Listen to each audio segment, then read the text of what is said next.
Talking about the evolution of dogs. Now this is something you all may or may not know, but I'm obsessed with animals.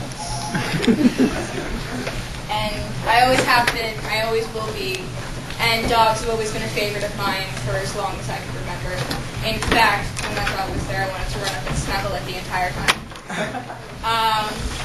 Now canines have been around for roughly 40 million years. And we've had our domestic dogs for about 100,000 years. But the origins of our furry friends are a little fuzzy. No pun intended.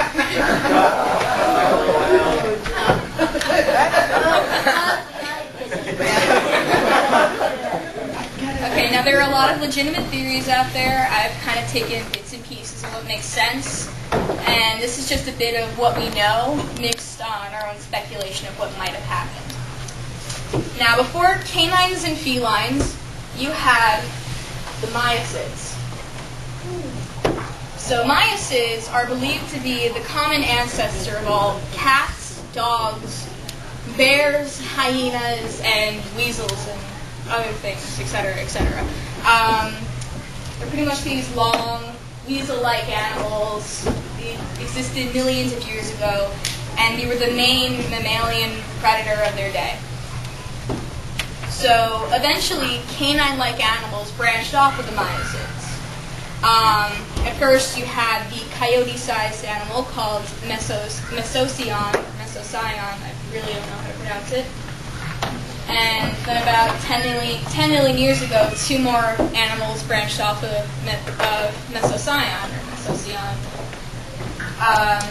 You had the fox animal Leptocyon, the wolf bear, Tomarcus, and then some more evolving happened, and we saw a lot of things.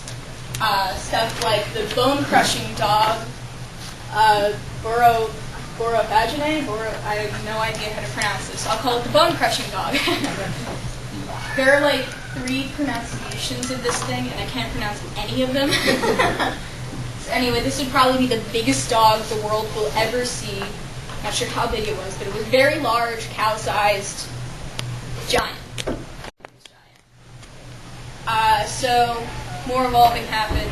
Yeah, and about 100,000 years ago, it was kind of whittled down to 2 main species. You had the foxes and the wolves. And now there's some confusion over what happened 100,000 years ago. Somehow, wolves ended up with humans. Main thing, wolves with humans. That guy's actually walking the dog. I thought that was kind of cool. Now, there's way too many theories out there of how this happened.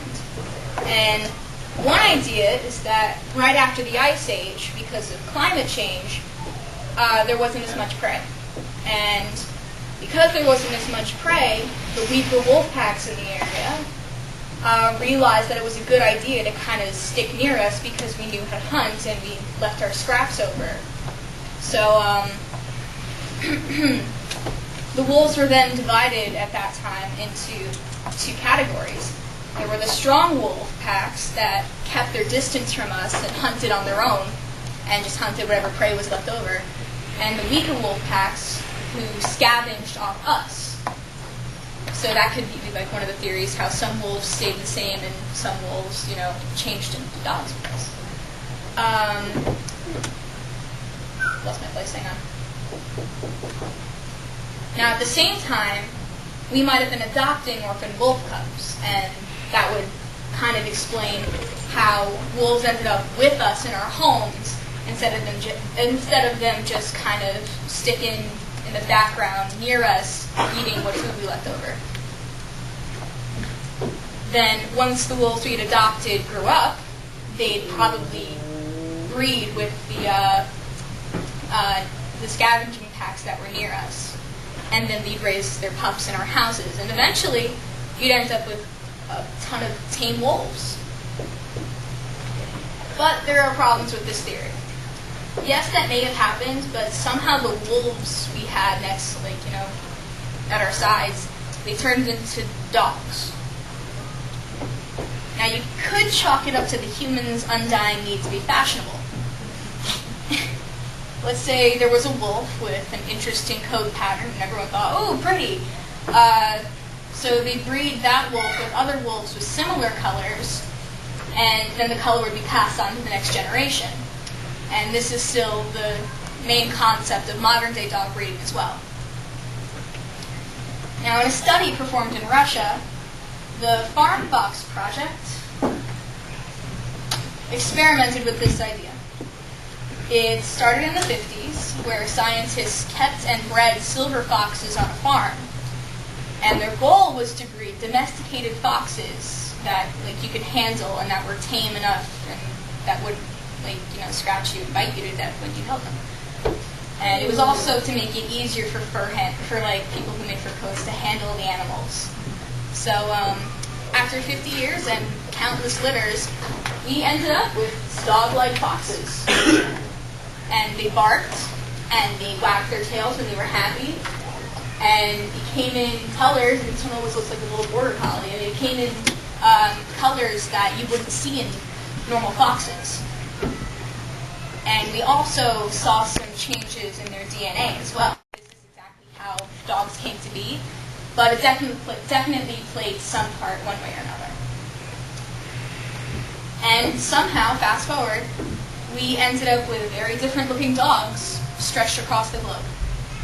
And thousands of years ago, you'd still see the Shar Pei and the Pekingese in China. And in Japan, you'd still see the Akita.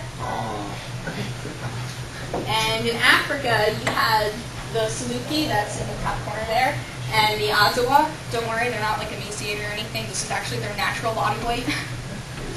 Look anorexic.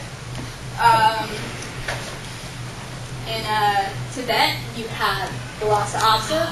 Oh. This is actually, they were known as godly animals in Tibet, and they're somewhat of a national treasure there.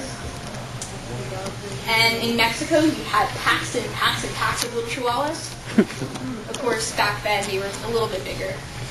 And finally, in America, you had the Alaskan Husky. Yeah.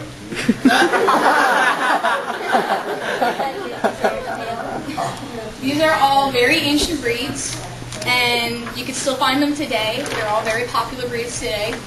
And these are some of the staple breeds that other breeds you see today are bred down from.